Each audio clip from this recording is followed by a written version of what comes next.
Kind of. We created chances in the morning, didn't capitalise on that, so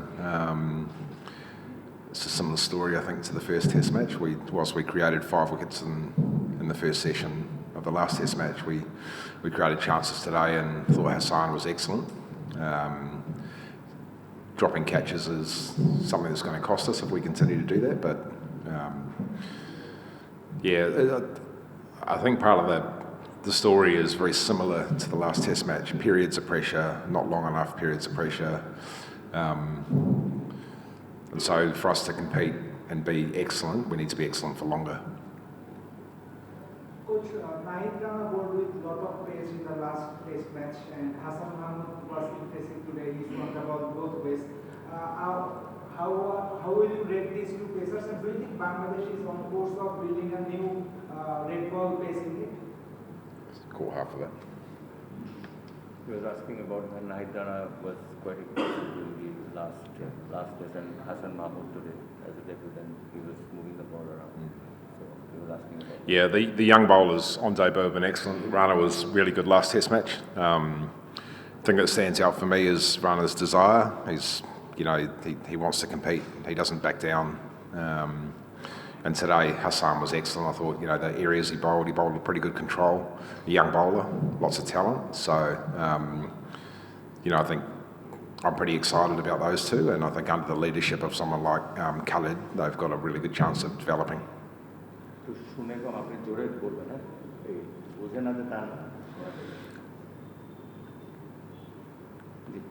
Hassan, can you give us the sort of wicket? It's a flat wicket, batting paradise as we can see. How do you rate his performance overall in the whole day? I didn't understand that. Hassan's performance overall. Yeah. Hassan's performance, especially this is a good day one. Yeah, day one and a flat day. How do you rate Hassan? Yeah. I mean, like I said before, I think he's bowled really well, particularly when we've only got 2 pace bowlers. I thought he controlled his line pretty well. His pace was good. He's a bit different. He's physically ready. He's just got to learn how to bowl at this level, and the only way to do that is to play at this level. So, I think he's an exciting bowler. He got seam movement. He's got good swing. He's got good pace. He's got everything you want really from a young pace bowler. There was a very well review against Kushal Mendis in Tigers overs, and Bangladesh had doing it pretty often. What will coaching staff do in this circumstance? I mean, taking the review. I can't understand. Yeah, he was talking about the review. We have taken a review when the Tigers ball. So this sort of review we have done often in the past. So what do you think about that as a coaching staff? It's something we're discussing. Yeah, we're not very good with reviews. That's very clear. So, so far, we've been awful with the reviews. We have to develop a method, and so that's going to come down to captain and wicketkeeper, and then maybe point fielder. But we have to develop a much better method, because at the moment the one we're using is not working. I think we're probably using emotion rather than fact at the moment, because that was straight up the middle of the bat. So it's not a great review, but I also don't want people being afraid to take reviews. We just have to find a better method.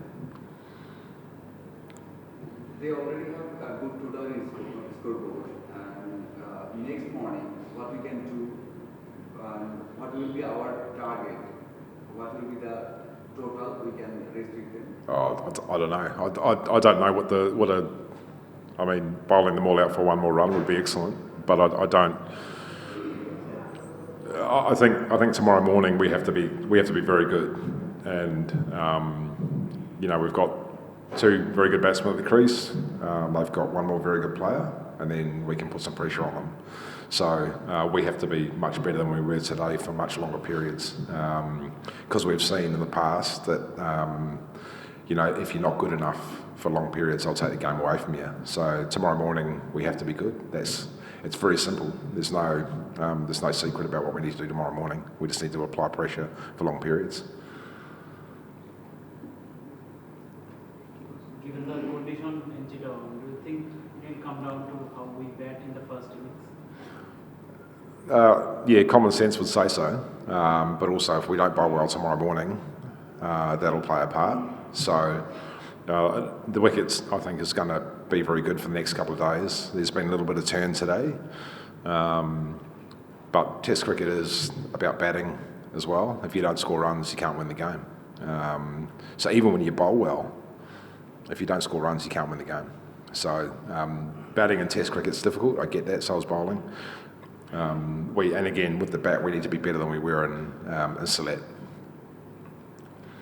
You have a long time with the 4 pacers yesterday during yesterday's practice. Can you tell us about that? What kind of questions they have asked and what are the areas you are working on with them? It's an indication. You had a long chat with the 4 fast bowlers in the last practice session. I was asking what were the conversation. That's for the 4 fast bowlers, not for the Sri Lankan team to hear. It mostly came down to consistency. You know, how do we be more consistent? And I think that's the secret to Test cricket is how do you stay consistent under pressure, especially when it gets flat and it gets difficult. It's always about how you apply yourself in those situations. So, whilst I can't go into the conversations we have, that was pretty much the general gist of it. Coach, the select wicket was much more happening. Every ball had its own story. The pacers were enjoying them, and the very next test match here, the wicket seems dead. That's not much for the pacers. It's only the first day, but how do you rate this wicket for the pacers? These kind of wickets? It's a bit more batter friendly right now, but also we had 3 pace bowlers in Select, so. Yeah, I mean it's a little bit slower, it's a little bit lower, it's a bit less grass, but there was still sea movement and we still created chances. So I don't see the wicket as being a major factor. I think it was just we need to be better. Coach, you have already mentioned about our catch misses that happened, but in first test we also did the same mistake and we regularly do the same things. Do you think that this is can we mention this as a part of the game anymore? Catch miss. Saying about we have missed catches in the past game as well, especially in the last game. So we have missed opportunities here as well. So this is something which we need to improve. Oh yeah, I mean, you look at any game of cricket. If you drop catches, you struggle. I think one thing I've really been impressed with is the fielding so far since I've been in Bangladesh. I think the ground fielding has been excellent. There's been some very good catches taken, but Az has taken some excellent catches. However, when you drop a catch, it especially early, you can pay the price. And you know we've dropped too many catches. No one means to drop them. And we are working on it. That's something that we're working on. So it's not like the guys aren't doing the work. They're doing the work. They're just dropping the catches. So it's just something we're going to have to continue to work on, and we'll have to find a way of making sure we don't drop them. But everybody I know has dropped a catch. No one I know actually meant to do it. So you know, that's just cricket.